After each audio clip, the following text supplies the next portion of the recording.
Je m'appelle Ulrich Abaga, donc je suis d'origine gabonaise et je suis prof de taekwondo et coach au sein du Ngouagnon Taekwondo Club.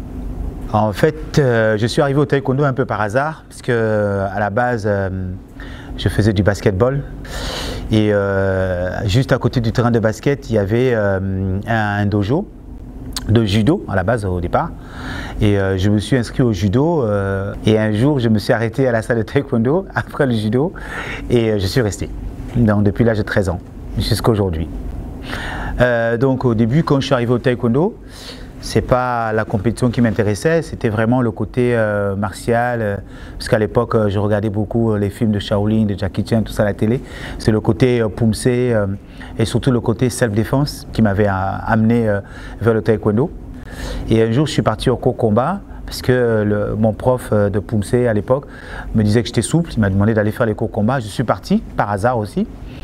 Et c'est là où j'ai vraiment commencé à faire les deux, le côté martial et le côté compétition, le côté combat en fait. Et après je suis arrivé en Ngouagnon et à partir de là, j'ai vraiment commencé ce qu'on appelle la compétition en tant que telle. Et c'est dommage parce que j'ai commencé la compétition en tant que telle directement en vétéran, parce qu'avant j'avais effectivement eu un accident très grave de voiture, mais qui m'a éloigné des tatamis pendant pratiquement 4 ans. Et quand je suis revenu pratiquement à 28 ans, 29 ans, donc directement en vétéran. Et en vétéran, j'ai presque tout gagné en vétéran, au niveau de la région pareil, mais c'est vraiment en Ngouagnon où j'ai vraiment explosé. Et c'est en Ngouagnon également où j'ai fait 3e aux France, vétéran, dans les moins de 80 kilos. Depuis que je suis en Ngouagnon, je vais dire, toutes les compétitions au niveau régional, je me suis toujours plus ou moins bien placé, soit premier, soit deuxième. En gros, c'est vraiment à Ngouagnon où j'ai commencé à vraiment aimer gagner, si je peux dire ça. Quand je suis arrivé en Ngouagnon, c'est vrai que je suis arrivé en Ngouagnon déjà en tant que compétiteur, mais j'étais déjà prof dans un autre club. Et je suis arrivé en tant que compétiteur et en tant que prof. Et c'est vrai que j'avais trouvé une structure déjà mise en place en Ngouagnon qu'on appelait le Pôle Espoir. C'était à l'époque un cours spécifique pour former les compétiteurs de haut niveau. Et j'ai intégré disons, ce moule-là sous l'égide de Rodrigo et de Rudy. Et en 2019, quand je suis arrivé, il y avait déjà une organisation qui a été mise en place, bien évidemment par Rudy, où c'était vraiment très sélectif. N'était au Pôle Espoir que des compétiteurs de haut niveau. Et c'était vraiment, il y avait un cadre bien établi, il y avait une sélection bien établie. Et moi, quand je suis arrivé, j'avais proposé tout simplement de faire de la détection, puisque je m'occupais en ce moment-là en Ngouagnon des cours ados. Et c'est vrai que comme je m'occupais des cours ados, il y avait des ados qui me parlaient du Pôle Espoir, qui n'avaient jamais vu de Pôle Espoir, et les sélections étant très rudes à l'époque.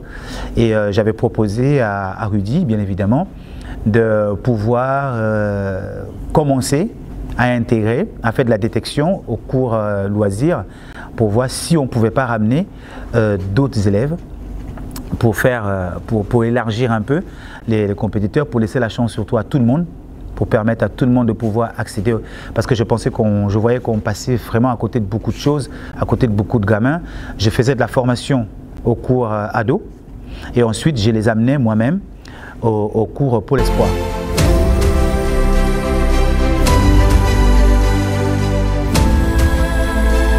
En prenant la décision avec Rudy de permettre d'élargir l'entrée au Pôle Espoir, finalement des personnes qui avaient les capacités pour faire la compétition, donc on les forme dès le départ. Ça a tout simplement amené le fait que nous avons des différences de niveau. On est obligé de travailler en masse, alors qu'avant on travaillait sur du spécifique. On avait 5 ou 6 combattants que l'on suivait depuis le début. Et là, la difficulté, c'est de pouvoir mettre tout le monde dans le même moule, de façon à ce que tout puisse prendre au même moment. Parce qu'on peut avoir, au Pôle Espoir par exemple, nous avons des personnes qui vont préparer des G1, qui vont préparer des G2, d'autres qui vont préparer les Open, d'autres qui vont préparer d'autres petites compétitions. Ben, il faut trouver un juste milieu, un entraînement adapté à tout le monde au même moment. C'est ça qui est le plus dur à gérer. Et bien évidemment, le plus dur à gérer, c'est que comme il y a beaucoup plus de monde et on est trois coachs, ben, on gère beaucoup plus de caractère et on est obligé de s'adapter à toute cette personne-là, alors qu'avant, on n'avait pas cette difficulté. Alors que là, aujourd'hui, c'est un peu plus difficile, ça demande beaucoup plus de temps, ça demande beaucoup plus d'énergie, ça demande tout simplement une organisation différente de ce qu'il y avait avant. Et c'est pour ça qu'aujourd'hui, on est trois à pouvoir se relayer au niveau des combattants et à pouvoir gérer toutes ces difficultés qui s'offrent à nous et qui va encore s'offrir à nous parce que au fur et à mesure que le pôle espoir prend de l'âge, il y a beaucoup plus de combattants qui veulent venir. Si je prends l'exemple de cette année, nous avons 6 combattants qui sont arrivés tout droit des compétitions de loisirs, qui ont intégré 6 personnes, en plus des personnes qui avaient déjà au pôle espoir, qui ont intégré le pôle espoir d'Entre-Dieu. Et il fallait les former et ensuite il fallait qu'ils aient le même niveau en si peu de temps que les autres qui étaient déjà là avant depuis des années. Donc il y a un très large panel de niveaux, un très large panel d'objectifs aussi, parce que chacun s'entraîne pour ses objectifs. Tout le monde ne prépare pas les mêmes compétitions, donc des fois c'est vrai qu'il y a des frustrations. Pourquoi lui aujourd'hui fait du plastron, pourquoi il fait du combat, pourquoi pas moi, pourquoi...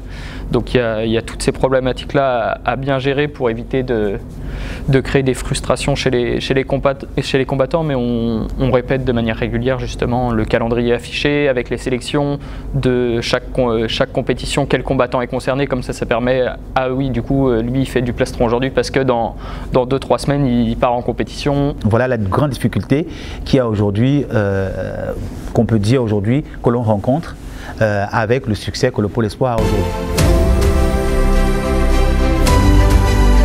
En plus, aujourd'hui, la plus grande difficulté, c'est-à-dire après avoir formé tous ces combattants, qui sont une bonne vingtaine au pôle espoir, après les avoir formés, il faut les amener en compétition.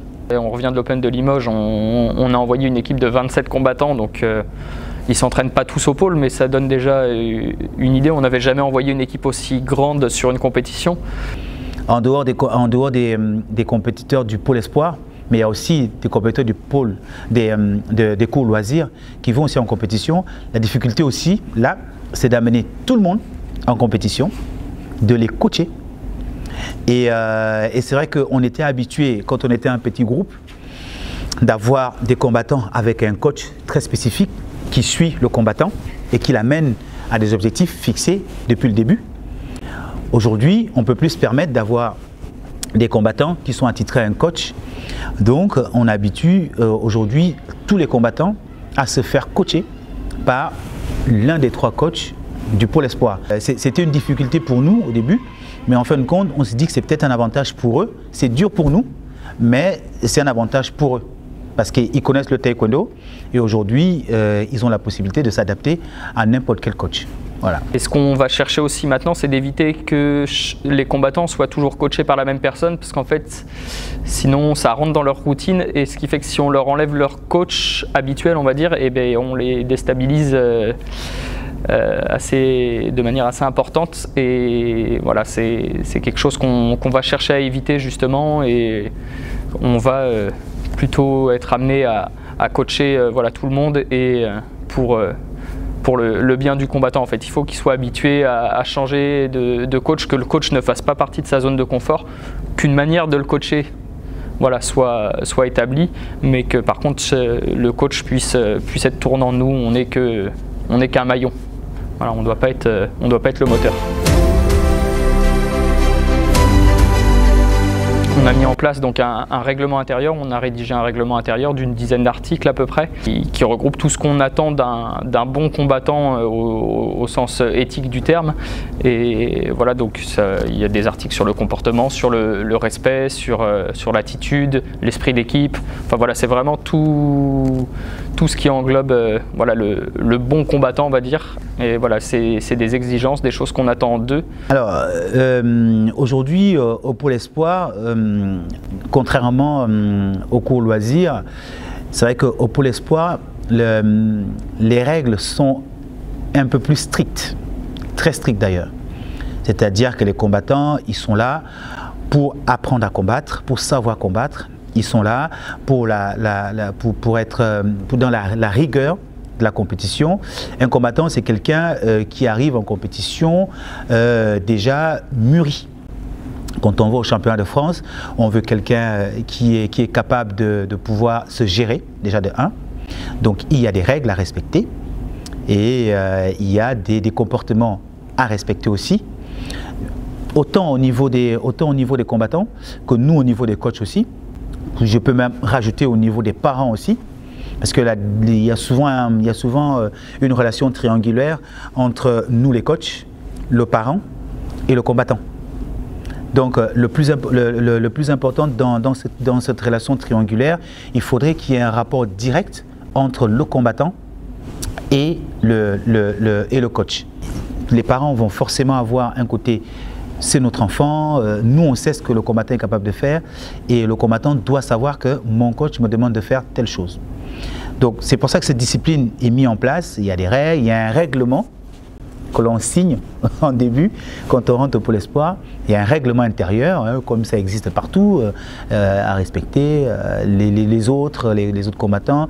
Il y a aussi des règles quand on va en compétition, le comportement que l'on doit avoir, surtout sur un point qui est très important pour nous, peut-être que ça va étonner beaucoup de gens, sur les arbitres. Il y a un comportement que l'on demande à nos combattants d'avoir vis-à-vis des arbitres, qui est très important. C'est nous les coachs qui gérons les points avec les arbitres, mais nos combattants n'ont aucun droit, ça c'est une règle très stricte, n'ont aucun droit d'indexer un arbitre. L'avenue du Pôle Espoir, le Pôle Espoir, Rudy l'a mis en place, Rudy l'a développé, j'ai apporté ma petite touche. Aujourd'hui, j'ai envie de dire que le Pôle Espoir, c'est certainement Valentin.